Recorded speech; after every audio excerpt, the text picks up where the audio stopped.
Hello students and welcome to Krisha conceptual classes. हम Heron's formula पढ़ रहे हैं। आज हम करेंगे एक्सरसाइज 12.1 का क्वेश्चन नंबर 1। क्वेश्चन नंबर 1 में क्या लिखा हुआ है कि एक ट्रैफिक सिग्नल है जिस पर एक साइन लिखा हुआ है स्कूल अहेड। ये ट्रैफिक सिग्नल जो है, ये ट्रैफिक सिग्नल एक ट्राइंगुलर शेप में है और ये ट्राइंगल किस टाइप का ट्राइंगल है? This triangle is an equilateral triangle. ठीक है, इक्विलेटरल ट्राइंगल का मतलब क्या है कि इसकी सारी साइड्स इक्वल हैं और उस साइड्स का लेंथ क्या है? a। तो हमें यह जनरलाइज्ड फॉर्म दिया हुआ है कि एक स्कूल अहेड का साइन बोर्ड है जो कि इक्विलेटरल ट्राइंगल की शेप में है, जिसकी हर साइड की लेंथ क्या है? a। So we have to find the area of this signal board using the Heron's formula। यहां पर हमें स्पेसिफाई किया हुआ है that we have to use Heron's formula. तो आप लोगों को याद होगा, हमने अभी लास्ट वीडियो में एक डेरिवेशन करी थी, that is the area of an equilateral triangle. हमने डिराइव करा था area of an equilateral triangle using Pythagoras theorem भी हमने डिराइव करा था और यूजिंग हीरोन्स फॉर्मूला भी हमने डिराइव करा था। तो एरिया ऑफ इक्विलेटरल ट्राइंगल कितना आया था? √3/4a²। तो आपको कुछ नहीं करना है, आपको वही एग्जैक्टली सेम डेरिवेशन यहां पर इस क्वेश्चन पे करके दिखानी है। मैं दोबारा से उसको रिपीट नहीं कर रहा हूं। आपको अगर रेफरेंस चाहिए तो आप प्रीवियस वीडियो पे जाकर उसको दोबारा से देख सकते हैं। हमने ए साइड को लेकर ही हीरोन्स फॉर्मूला को यूज कर ही ये फॉर्मूला डिराइव किया हुआ है पहले से, तो दोबारा इसको करने में हम अपना टाइम वेस्ट नहीं कर रहे हैं। ठीक है, so we will be skipping directly to the second part of this question. Second part ये क्या कह रहा है कि if its perimeter is 180 centimetres, मतलब ये जो इक्विलेटरल ट्राइंगुलर साइन बोर्ड है इसका पेरीमीटर हमें दिया हुआ है कितना? 180 सेंटीमीटर्स। 180 सेंटीमीटर्स और हमें पूछा गया है कि इस साइन बोर्ड का, सिग्नल बोर्ड का एरिया क्या होगा। सो बहुत आसान क्वेश्चन है। अगर हमें इक्विलेटरल ट्राइंगल का पेरीमीटर गिवन है तो हम उसकी साइड निकाल सकते हैं। Perimeter of an equilateral triangle क्या होता है? This will be equals to 3a, right? तो हम क्या करेंगे?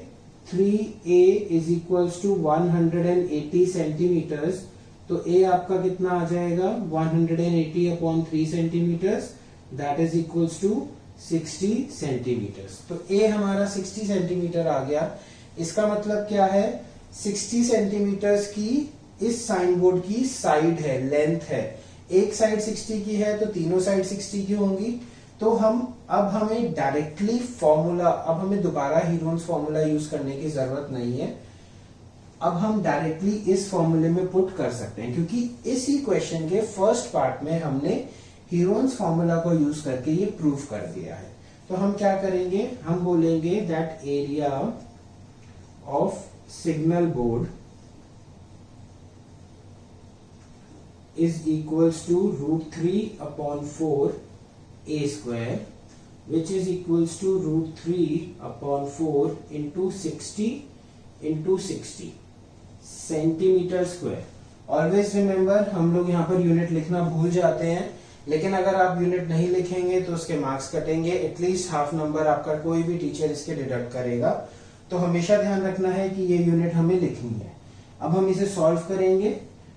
230 अगेन 230।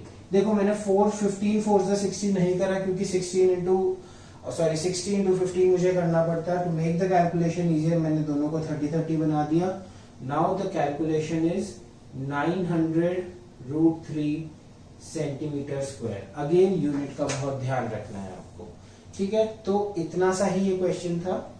फर्स्ट पार्ट, क्योंकि हमने इसमें फर्स्ट पार्ट में हमें ये फॉर्मूला प्रूव करने को बोला हुआ है, इसीलिए हमने इस क्वेश्चन को without using Heron's formula, second part को विदाउट यूजिंग हीरोन्स फॉर्मूला कर दिया है।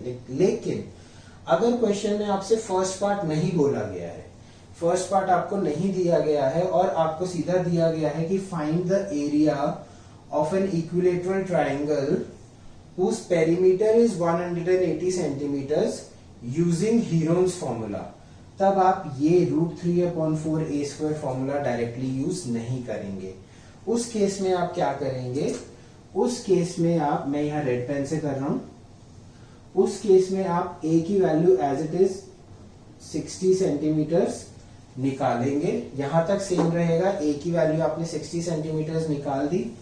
उसके बाद you will write that area of triangle is equals to under root of s, s minus a, s minus b and s minus c। So इस case में हमारा s क्या होगा 90, s विल बी 90, 180 अपॉन 2, 90 हो जाएगा, bracket 90 minus 60, 90 minus 60 and 90 minus 60 पूरा solve करेंगे। Under root 90 into 30 into 30 into 30, इसको और सॉल्व करेंगे, आप देखेंगे आपका आंसर आएगा 900√3 सेंटीमीटर स्क्वायर। ठीक है, तो आंसर सेम आएगा, लेकिन क्वेश्चन में फर्क क्या है इसका, इस क्वेश्चन में जो एनसीईआरटी में क्वेश्चन दिया हुआ है उसमें आपको फर्स्ट पार्ट में बोला गया है कि आप पहले इस चीज को प्रूव कर दीजिए।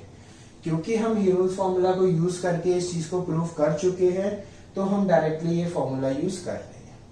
जो मैंने रेड पेन से किया है, इसमें क्या बोला गया है कि आप लोग हीरोन्स फॉर्मूला को यूज करके इक्विलेटरल ट्रायंगल का एरिया निकालिए। ये फॉर्मूला हमने प्रूव नहीं किया है, इसीलिए हम हीरोन्स फॉर्मूला को यूज करेंगे। ठीक है, अच्छा इस चीज में मैं एक और चीज बता देता हूं, ये ब्रैकेट कैसे सॉल्व करना है, अंडर रूट कैसे सॉल्व करना है। इस तरह से बिल्कुल नहीं करना कि आप लोग ये अंडर रूट पूरा सॉल्व कर दे, पहले इसको पूरा मल्टीप्लाई कर दे और फिर इसके फैक्टर्स बनाए। ऐसा करने की जरूरत नहीं है। इसको करने का तरीका क्या है, देखो हमें अंडर रूट में क्या करना होता है, पेयर्स बनाने होते हैं, राइट। तो ये अगर under root 90 into 30 into 30 into 30, तो ये 30 का पेयर ऑलरेडी एक बना हुआ है, तो हम इस 30 के पेयर को तो बाहर ही निकाल लेंगे। अब अंडर रूट में क्या रह गया 90 इंटू 30 आ गया। इस 90 को हम क्या लिख सकते हैं, इस 90 को हम 3 इंटू 30 लिख सकते हैं, राइट। तो देखो ये 30 का एक पेयर और बन गया, तो बाहर आ जाएगा 30 इंटू 30 और √3, तो ये हो गया 30 इंटू 30 900√3 सेंटीमीटर स्क्वायर। ठीक है, तो आप ये काम बिल्कुल मत कीजिएगा। 90 into 30 into 30 into 30 under root में बहुत बड़ी सी एक वैल्यू लिख देंगे और फिर उसको फैक्टराइज करेंगे अंडर रूट से बाहर निकालने के लिए, कोई जरूरत नहीं है। आप इस पूरे ब्रैकेट को इंडिविजुअल टर्म्स की तरह सॉल्व करिए। इंडिविजुअल अंडर रूट्स लगा सकते हैं आप, या फिर आप डायरेक्टली पेयरिंग करके पेयर्स को बाहर निकाल के इसको सॉल्व करिए। यहां पर हीरोन्स फॉर्मूला में मेजर ध्यान जो देना है वो आपको इस अंडर रूट को सॉल्व करने के ऊपर देना है, बाकी सब कुछ बहुत आसान है। ठीक है, so this was all about question number 1।